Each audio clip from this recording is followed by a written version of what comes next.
नमामीशमीशाननिर्वाणरूपम् विभुं व्यापकं ब्रह्मवेदस्वरूपम्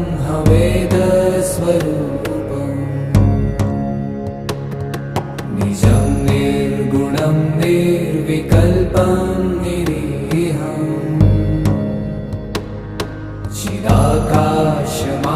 चिदाकाशमाकाशवासं भजेऽहम्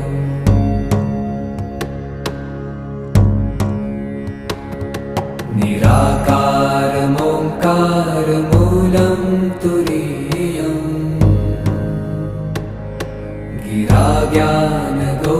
गिराज्ञानगोतीतमीशं